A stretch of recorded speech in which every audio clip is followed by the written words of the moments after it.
panik. Dia tidak lagi berbicara lembut. Dia memukul kepala Ferin dengan keras, lalu mencekik lehernya sangat erat dan menutup mulut serta hidung Ferin dengan bantal. Perjuangan Ferin perlahan melemah. Tubuhnya jatuh lemas.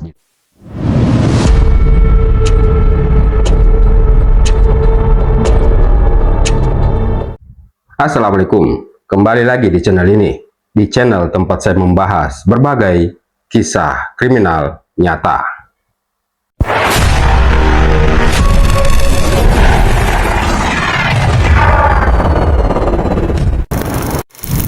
Di era media sosial, bertemu orang baru terasa begitu mudah. Cukup satu pesan, satu balasan, dan dalam hitungan hari, kamu bisa sepakat untuk bertemu langsung dengan orang yang terlihat sopan, berbicara manis, seolah-olah dia adalah teman yang tepat untuk mengisi waktu luangmu. Tapi, apa jadinya jika pertemuan itu justru menjadi pintu menuju kematian? Ini adalah kisah tentang Ferin Dia Anjani, gadis berusia 21 tahun yang hidupnya berakhir tragis di bulan Agustus 2018. Sebuah kasus yang mengguncang seluruh Jawa Tengah karena kejamnya cara pelaku menghabisi nyawa korban. Pertemuan dengan seseorang yang baru dikenalnya selama 3 hari berakhir dengan kematian yang sangat mengenaskan dan menyayat hati. Namun, yang lebih mengerikan lagi, apa yang kita ketahui hari ini mungkin hanya sebagian kecil dari kebenaran yang sebenarnya. Saya akan mengajak kalian melangkah satu persatu, menelusuri jejak langkah Ferin, mengungkap bagaimana perkenalan berubah menjadi jebakan, apa yang terjadi di balik pintu kamar hotel, hingga fakta mengerikan yang terungkap dari sisa jenazah yang ditemukan. Mari kita dengarkan kisahnya.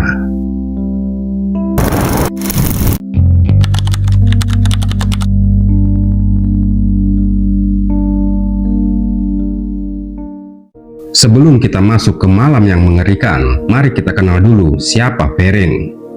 Ferin Dia Anjani, 21 tahun, warga Sendang Mulyo, Kecamatan Tembalang, Kota Semarang. Gadis yang digambarkan sebagai sosok yang ceria, pekerja keras, dan punya cita-cita ingin memperbaiki hidupnya.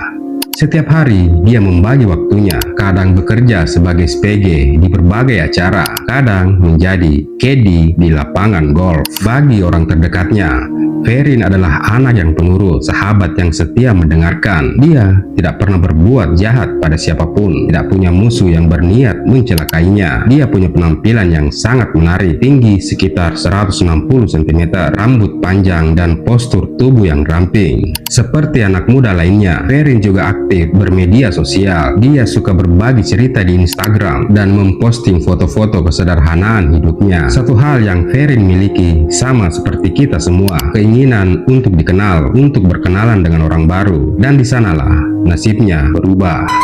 Keinginan itulah yang tanpa sadar membawanya ke dalam perangkap yang sudah disiapkan oleh sosok orang yang salah. Pada tanggal 29 Juli 2018, hanya 2 hari sebelum kejadian, ada seseorang yang mengirim pesan lewat Instagram. Namanya Christian Ariwibowo, usianya 30 tahun. Di profilnya, dia terlihat rapi, mengenakan pakaian kerja yang formal, dan menuliskan pekerjaannya sebagai manajer hotel. Pembicaraan mereka berjalan lancar. Christian berbicara dengan sopan. Dia memuji foto Ferin, bertanya tentang pekerjaannya, seolah-olah mereka sudah lama saling kenal. Ferin yang tidak curiga sama sekali menjawab dengan ramah. Hanya dalam waktu singkat, obrolan mereka berlanjut dari pagi hingga malam, dan akhirnya mereka sepakat untuk bertemu secara langsung.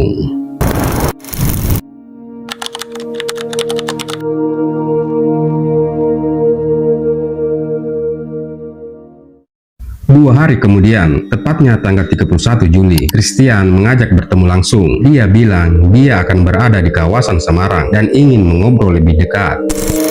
Ferin sempat ragu sebentar, tapi ajakan itu terdengar tidak berbahaya. Akhirnya dia setuju.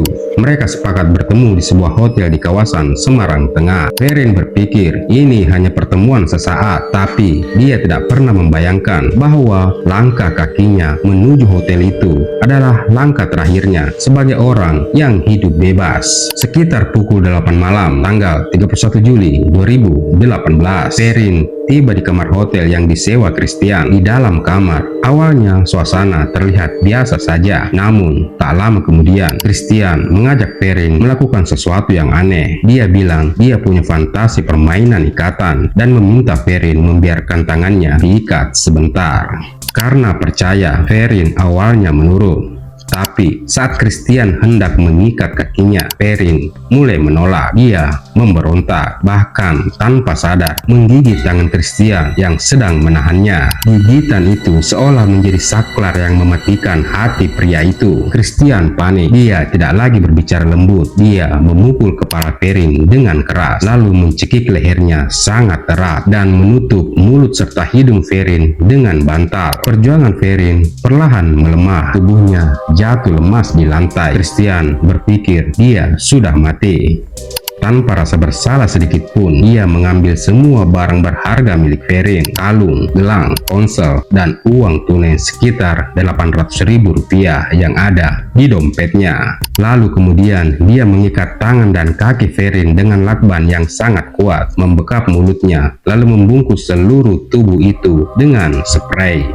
Pada pukul 11 malam, tubuh Ferin yang terbungkus rapi itu dimasukkan ke bagasi mobil sewaan jenis Honda Jazz dan Christian melajukan mobilnya keluar kota Semarang menuju arah timur.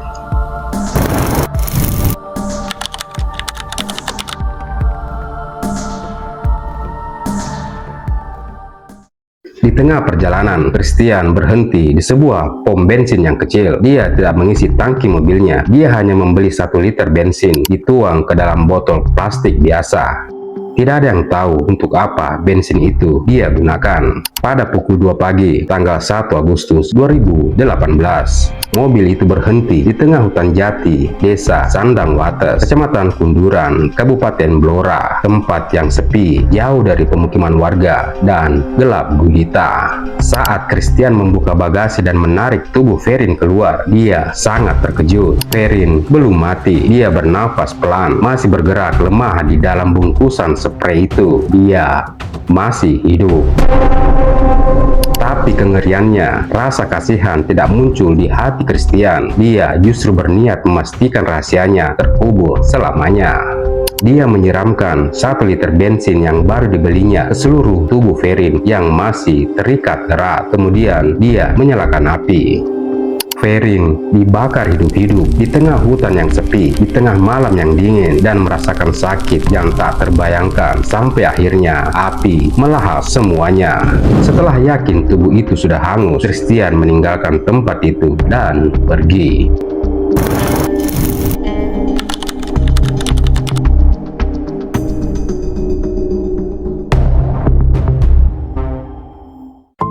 Pukul 7 pagi, di hari yang sama, warga yang sedang beraktivitas di sekitar hutan mencium bau sangit yang sangat menyengat. Saat mereka mendekat, mereka menemukan tumpukan sisa tulang dan abu yang masih hangus. Warga langsung melapor ke polisi.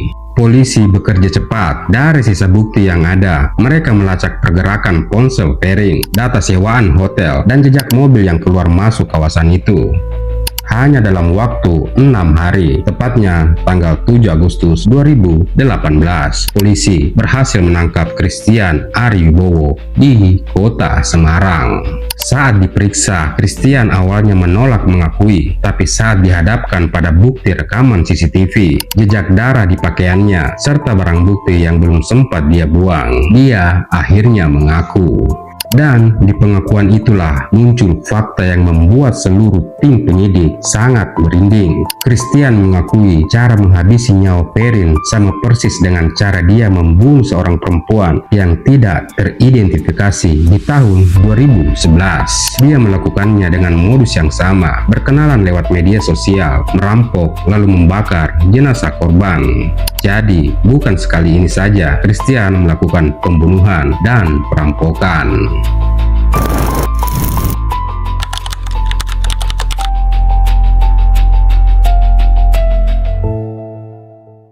Di persidangan Pengadilan Negeri Blora tahun 2019, jaksa menuntut hukuman mati bagi Christian. Hakim setuju dan menjatuhkan hukuman mati kepadanya. Namun saat kasus ini diajukan ke tingkat banding Pengadilan Tinggi Jawa Tengah, hukuman itu diturunkan menjadi penjara seumur hidup.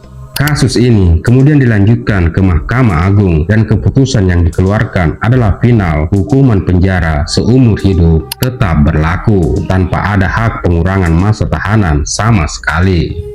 Dan perlu kita ketahui, meskipun Christian mengaku pernah membunuh 2 orang, secara hukum hanya kasus Verin yang terbukti dengan cukup bukti. Kasus tahun 2011 tidak bisa diproses lebih lanjut karena identitas korban tidak pernah diketahui dan bukti pendukungnya sudah hilang dimakan waktu. Jadi kita tidak akan pernah tahu apakah ada korban lain yang menjadi sasaran kejahatan pria bejat ini. Sebuah pertemuan yang diawali dengan obrolan biasa dan berakhir dengan kematian yang sangat kejam. Kisah ini adalah pengingat yang menyakitkan bahwa di balik profil yang tampak baik di media sosial, kita tidak pernah tahu siapa sebenarnya orang yang sedang berbicara dengan kita. Percaya itu boleh, tapi wajib berhati-hati. Jangan pernah menyetujui janji untuk bertemu di tempat tertutup sendirian dengan orang yang baru saja kamu kenal, dan pastikan orang terdekatmu tahu di mana kamu pergi dan dengan siapa. Verin berhak mendapatkan keadilan yang lebih penuh, tapi setidaknya kejahatan ini sudah terungkap ke permukaan. Semoga jiwa Verin beristirahat dengan tenang, dan semoga kasus ini menjadi pelajaran bagi kita semua agar lebih waspada. Terima kasih sudah mendengarkan cerita ini. Jangan lupa like, share, dan subscribe biar kalian tidak ketinggalan cerita-cerita true crime lainnya. Sampai ketemu di episode berikutnya. Ciao.